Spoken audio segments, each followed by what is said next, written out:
Bun butter jam. இது வந்து ஒரு சிம்பிளான மார்னிங் டிஃபன்.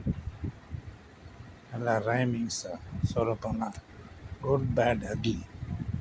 இந்த சீசனில் இந்த பன் பட்டர் ஜாமை நல்லா சாப்பிட்டு என்ஜாய் பண்ணுங்க. ஸ்வீட்டு, பட்டரோட டேஸ்ட்டு, லைட்டாக டோஸ்ட் பண்ண அந்த ப்ரெட்டு உங்களுக்கு நல்லா ஒரு சாஃப்டான ஒரு டிஃபன். ஹெவியாக இல்லாமல் ஒரு அவசரத்துக்கு கிடைக்கிறது. ஏதோ ஒரு அடுப்பு இல்லைன்னா கூட பரவாயில்ல, ப்ரெட்டு வாங்கி பட்டரையும் பண்ணியும் ஈச் பக்கம் வச்சு மடித்து சாப்பிட்டோம்னா அது டேஸ்ட்டே டேஸ்ட். நீங்களும் அதை சாப்பிட்டு என்ஜாய் பண்ணுங்க. ஒரு தடவையாவது சாப்பிடுங்க. பசங்களுக்கு ரொம்ப பிடிச்சமான ஒரு உணவு.